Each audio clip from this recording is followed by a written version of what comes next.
Uganda still secretive on oil and gas money. The Independent Uganda. By RONALD MUSOKE, December 16, 2023 at 11:15 a.m. Oil and gas workers assemble equipment near an oil and gas operation in the western Uganda district of Bulisa. Uganda is expected to commercialize its petroleum resource sometime in 2025. Courtesy photo. Visiting transparency body says government should give citizens more information. Kampala, Uganda. RONALD MUSOKE, representatives of civil society organizations working in Uganda's extractive sector, oil, gas and mining, want money and more freedom to check on the government's pledge to be transparent and accountable to Ugandans. That is what emerged from a recent visit by a team from the International Secretariat of the Extractives Industries Transparency Initiative, EITI, based in Oslo, Norway.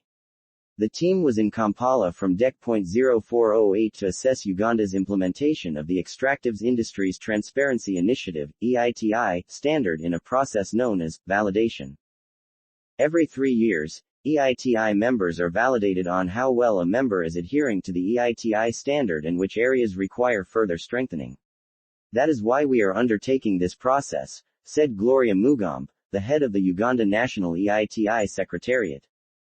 The EITI is a global standard that seeks to promote the open and accountable management of natural resources in member countries. It also seeks to strengthen government and company systems, in form of public debate with the hope of enhancing public trust.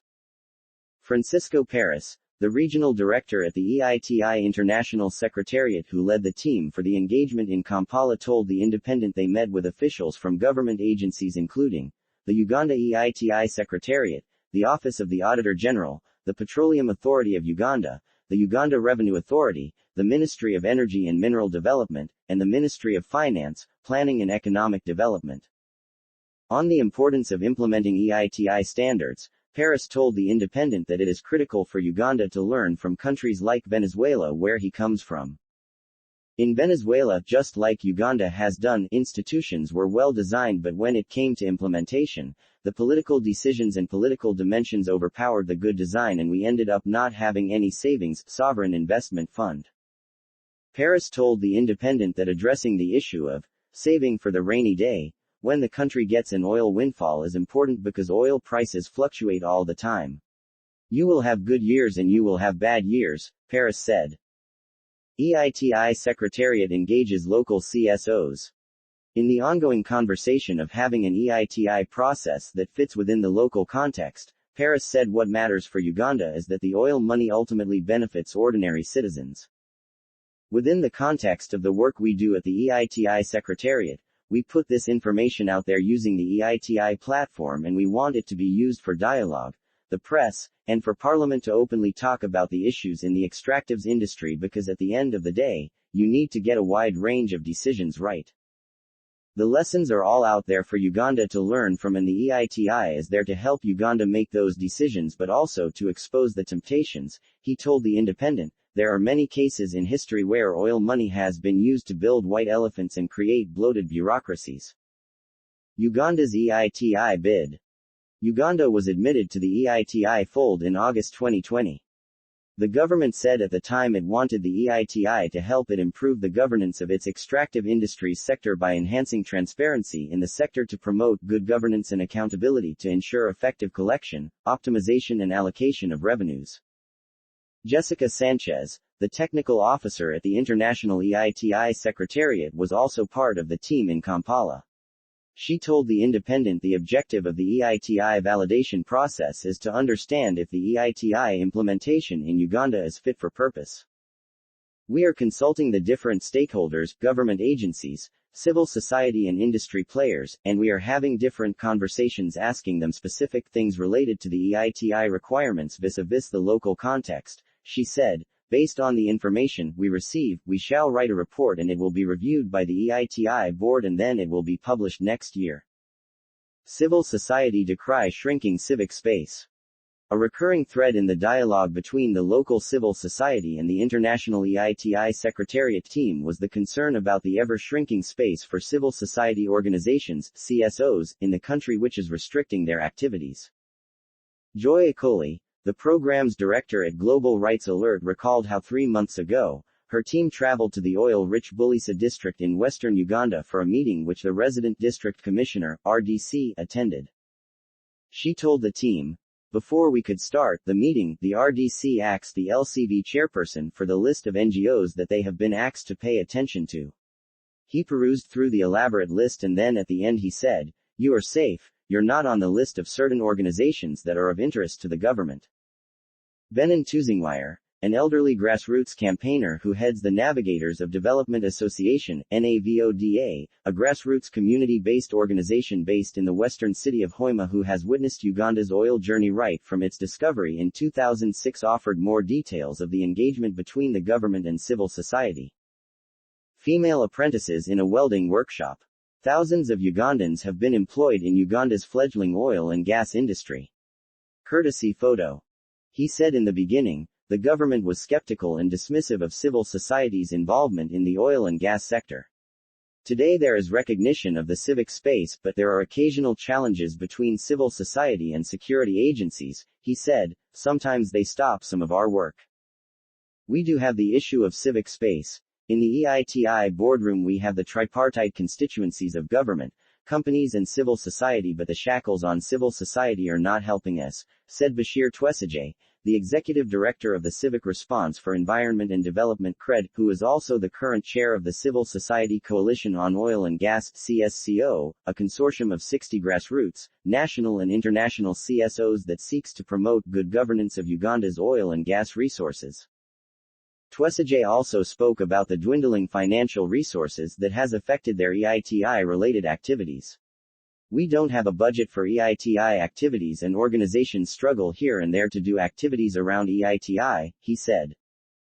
Saragi Magara, the Extractives Industries Coordinator at Oxfam Uganda, who is also a member of the Multi-Stakeholder Group MSG, in Uganda's EITI fold, noted that funding has shrunk markedly following the disbandment of the Democratic Governance Facility DGF, a donor-led funding facility which used to support the sector with substantial grants.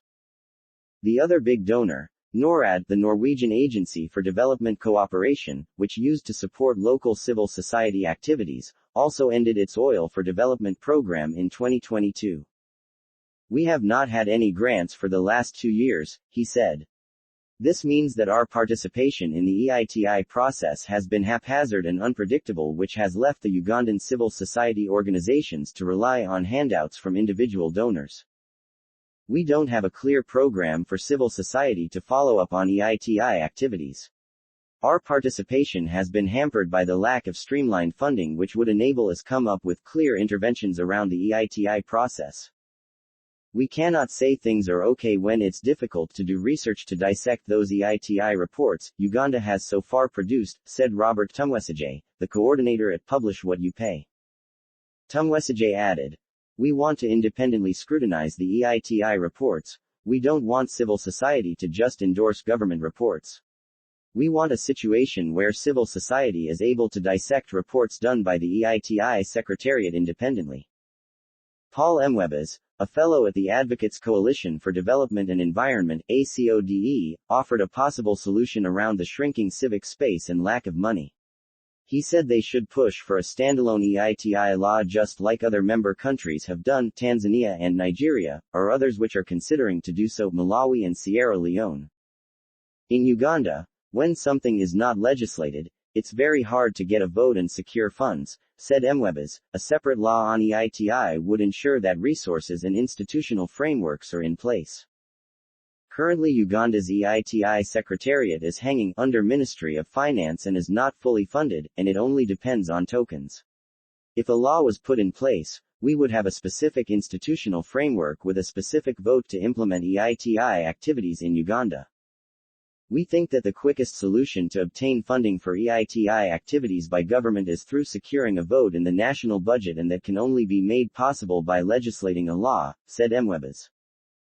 But, Bibiira Kiwanuka NASA, the executive director of Recreation for Development and Peace Uganda, a local NGO based in Masindi in western Uganda, objected to an EITI law. We may not need the law, especially if it is only going to put in place a bureaucracy. What's important is for civil society to continue and impress upon the government the fact that opening up is a very good practice, Bibiira said. Once the government appreciates that fact, the government will definitely allocate money for EITI activities. Wherever the government has always got interest, they have always put money there, BBIIRA said.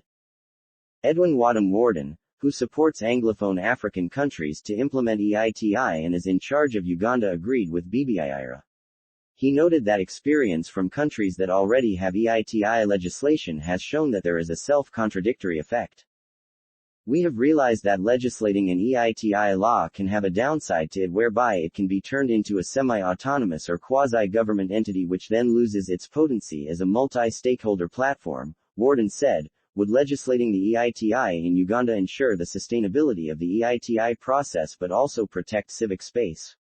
What we have now, will it get better or would it actually shrink civic space in the country? The EITI standard. Launched in 2002, the EITI seeks to reduce corruption in the oil, gas and mining sector by asking governments and companies to release publicly details of money coming in and how it is spent. The initiative grew out of the Publish What You Pay campaign, which is a global network of civil society organizations campaigning for transparency in the extractives industry. This transparency on both sides of the business relationship is expected to deter corruption and therefore increase the likelihood of money being earned and spent in ways that contribute to social and economic well-being. In becoming an EITI member, Uganda agreed to meet sign-up requirements. In addition to saying publicly that it intends to implement EITI, the government has committed to work with civil society and companies on the implementation process, appoint a senior individual to lead the EITI implementation and establish a multi-stakeholder group to oversee the implementation. The multi-stakeholder group includes but is not limited to the private sector, civil society, not only NGOs but also the media and legislators, and government agencies.